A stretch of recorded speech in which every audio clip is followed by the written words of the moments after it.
Hello, viewers, and welcome to TradeFlock. I'm your host, Anamika Sahu, Consulting Editor-in-Chief, TradeFlock.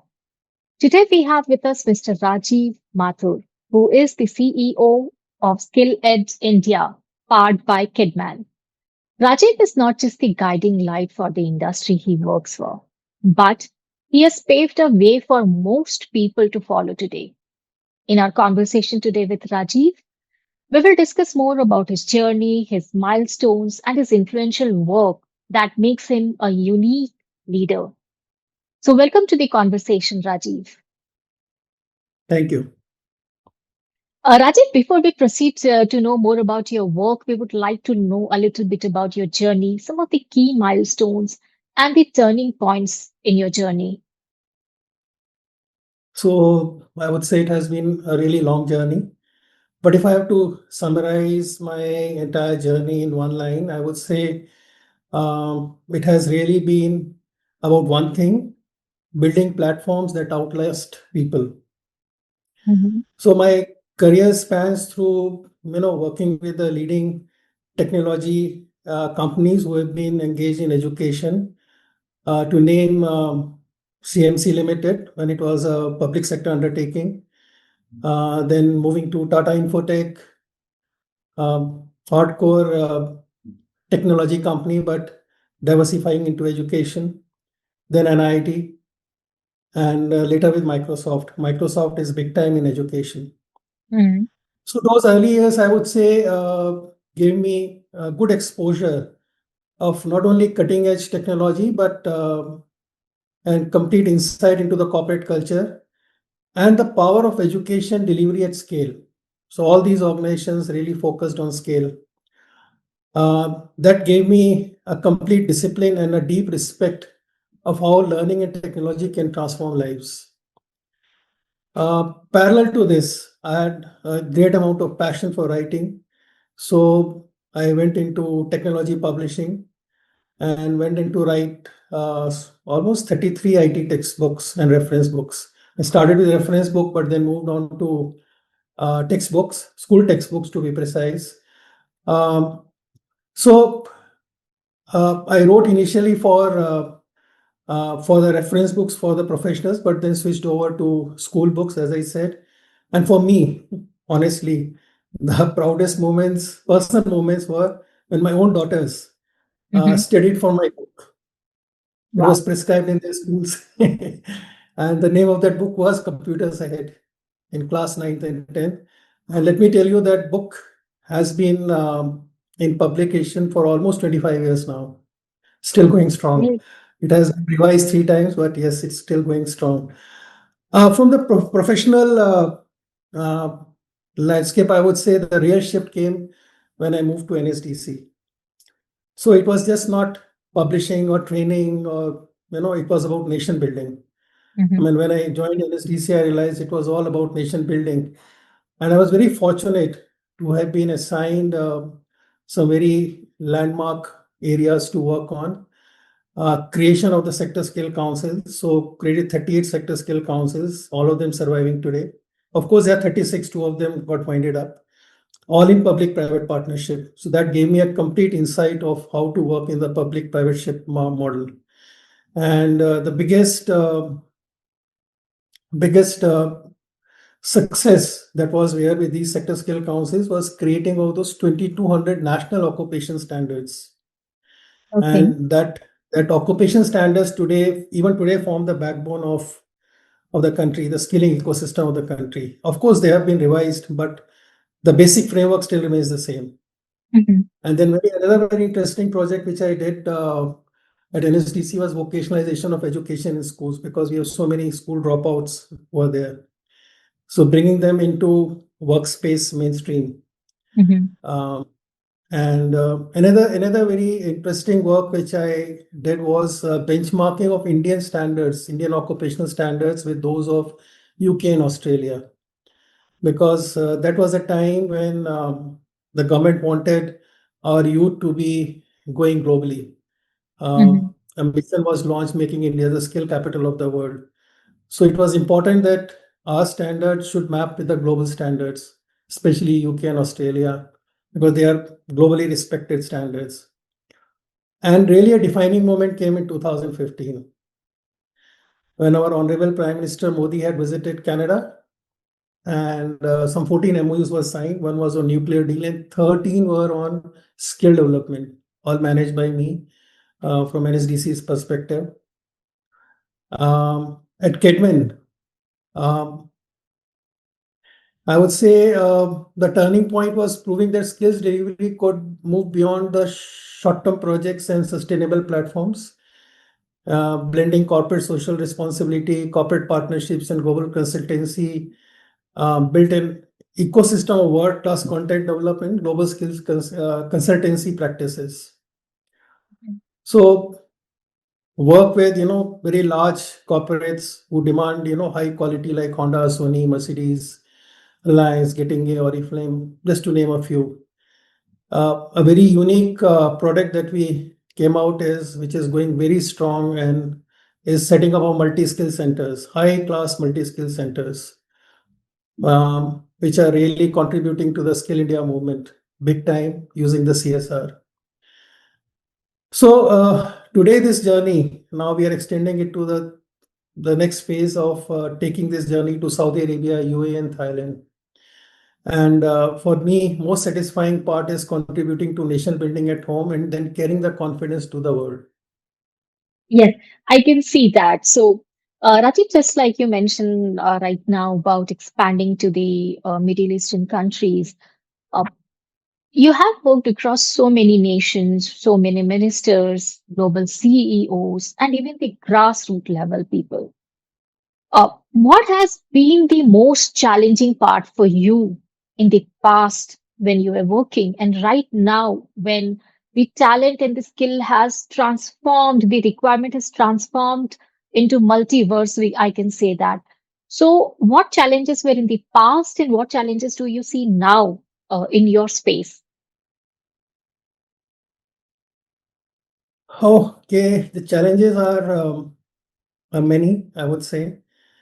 Um, but if you really ask me, the biggest plus point in managing this, in doing those, overcoming those challenges with great amount of professionalism, Hmm. right? So if I say, globally, what I've seen working with various countries is the different countries have you know very different things to offer. For example, if I look at Sweden, which is also my promoting organization, called Scap School and Education AB. Now Hmm. they have a very unique kid learning methodology. It's all about personalized, goal-driven learning. I would say that we adapted that very methodology into skill space in India, especially in our content development work, to make training more learner-centric.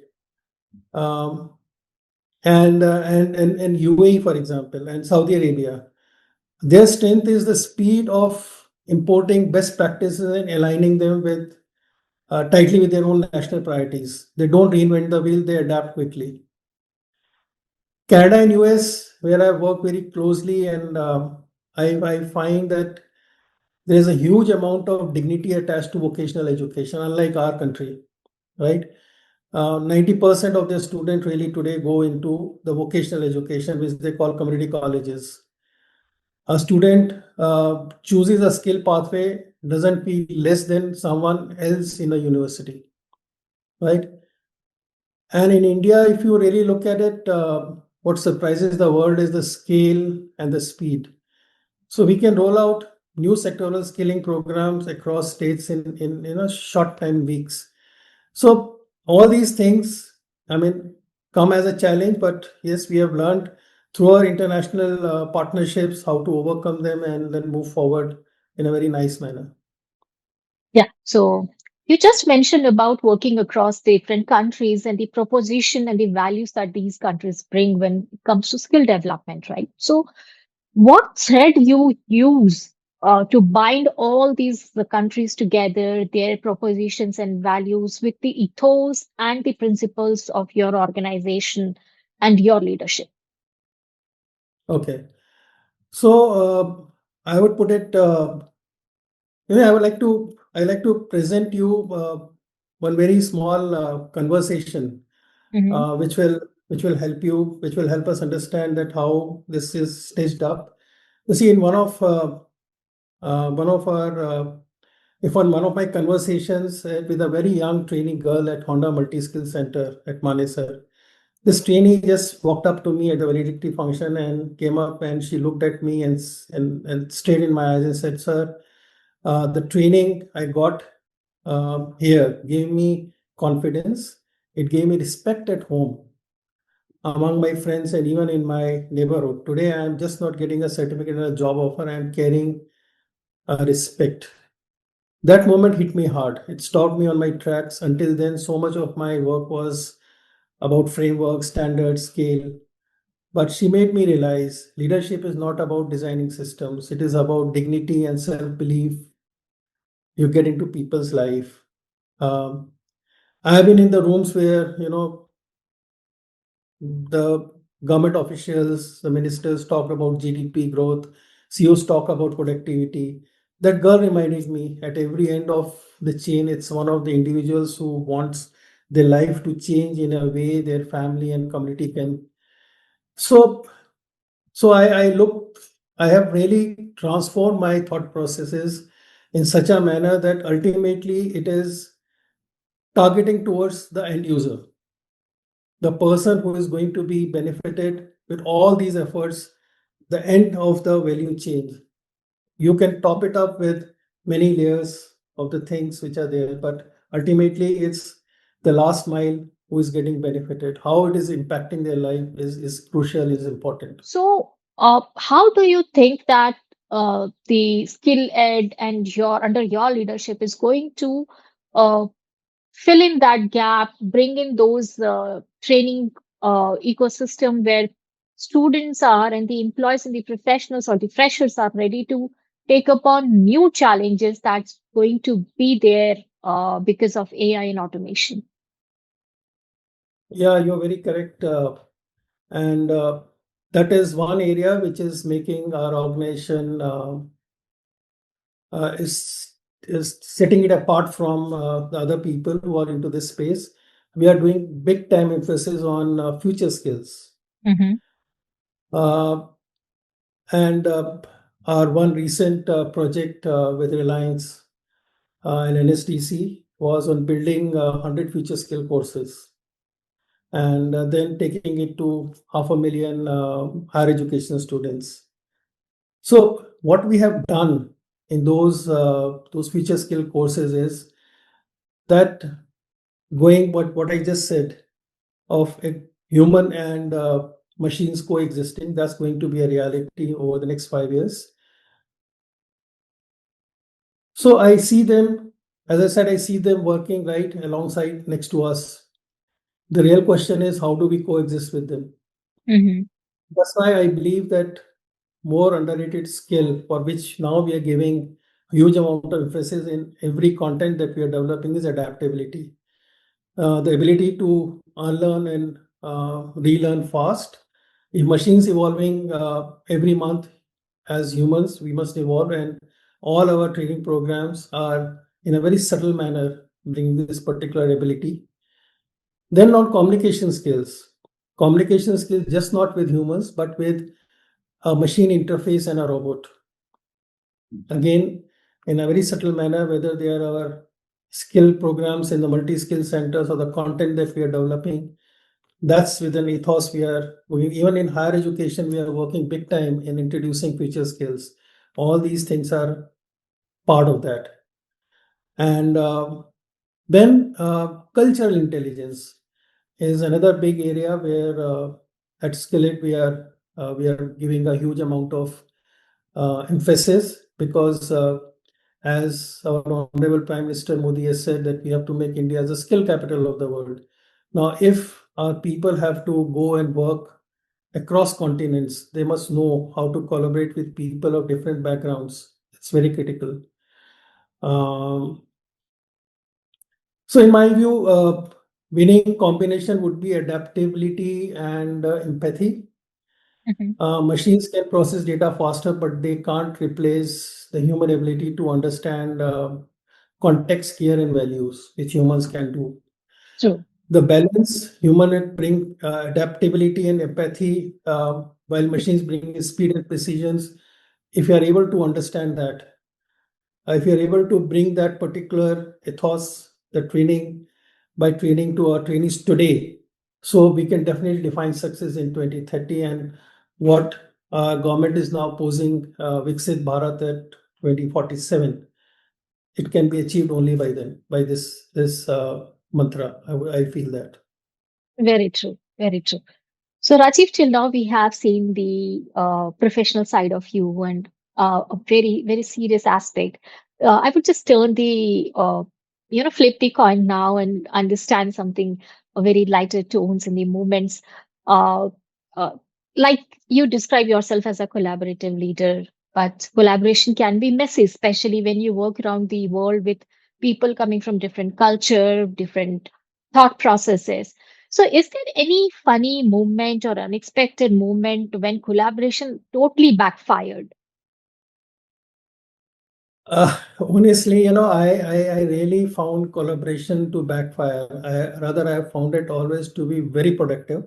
Hmm. So, in my experience, it may get noisy in the beginning, but it always produces something stronger than what one of us could have done alone. All Hmm. right. Uh, I can cite an example from the Reliance project when we were deciding on the 100 future skill courses, because it's going to be tricky. We had to take it to 14 different higher education departments. So one side of my leadership team was talking about uh, completely futuristic areas like AI, robotics, machine learning, etc., etc., and integrating soft skills, teamwork, problems, very conventional kind of things. Hmm. But initially it really, almost for a week, it looked like a clash. But then collectively we realized that the two are inseparable. Uh, what good is AI expertise without problem solving? Well, we explained it to ourselves. Or robotics trainings without the ability to work in teams and communicate ideas. That realization shaped the program, and we designed it to blend with future skills with human skills, can make them usable. So yes, collaboration can look messy from outside, uh, but I see it as a productive friction, the kind that forces us to get the balance right between technology and humanity. Hmm. Very true. Uh, this another question that's about uh, you is people perceive you as a or I would say leaders are often perceived as serious when it comes to their skills, their deliverables, or leading a team. So, what's one misconception people have about you as a CEO? Yeah, you're right.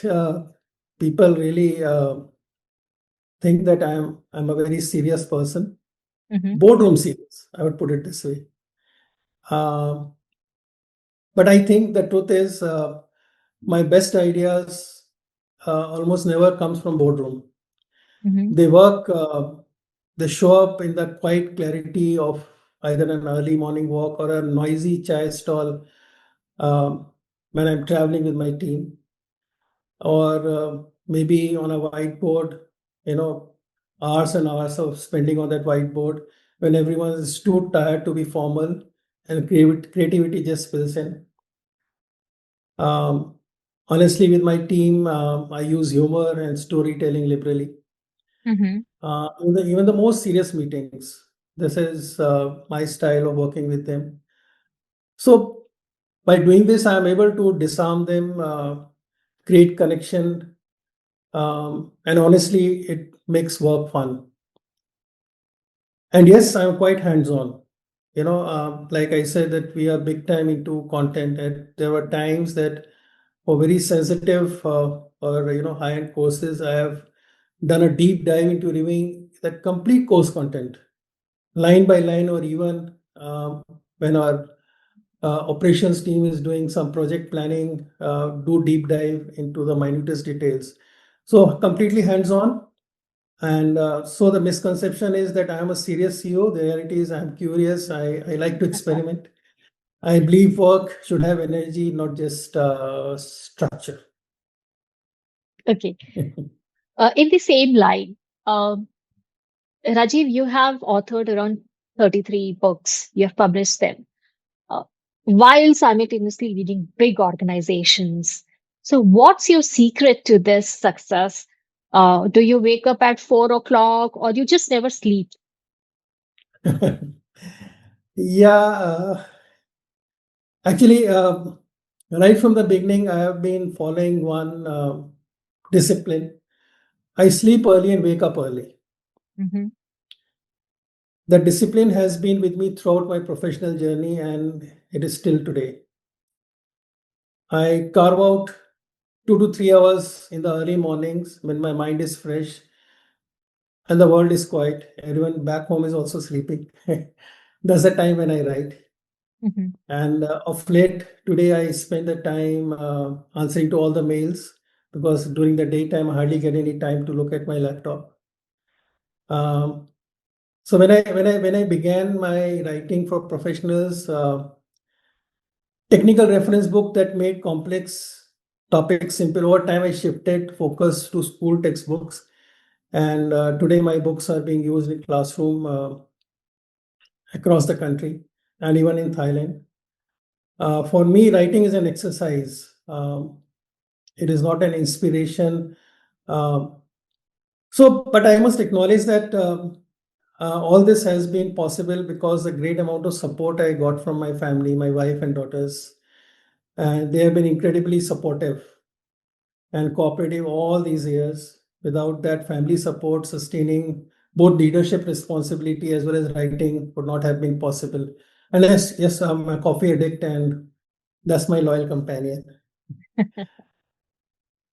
So here comes the final question, Rajiv, is for a 20-year-old watching this interview, what's one skill they should start learning today that will still matter a decade from now? Yeah, this is very important. Look, the reality is, as I was saying, by 2030 or 2035, we'll be working alongside AI and robotics almost every single day.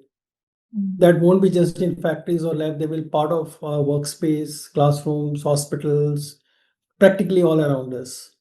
The future, uh, the current generation should not look this man versus machine. It's with man with machine, right? Mhm. So one skill you need to start building today is ability to coexist with technology. So in simple terms, it actually encompasses three things. One is communication, because no matter how smart AI gets, it cannot replace our ability to express ideas clearly and empathetically to other humans. Digital fluency, not just using apps, but understanding how technology thinks, the logic behind it. And if you can speak the language of machines, you Mhm. will always be ahead. Self leadership, managing your time, your emotions, your goals. Machines will give you data and efficiency. Um, but I would say they're not going to be uh, deciding your direction and purpose. So if you master these, you will be future proof, because while machines will bring speed and precision, it's human who bring adaptability, empathy, and meaning. That's the real edge that we need to develop in the coming decade. Got it. Rajiv, thank you. Thank you so much for your time. It was pleasure talking to you and knowing about you, the kind of work that you are doing. And basically, I would say how you are preparing the current generation to take on the challenge, which they seem as one of the biggest they would ever face, that is coexisting with the technology. So, thank you so much for your time and please take care. Thanks, Anamika. Thanks for this opportunity. Thank you. Thank you.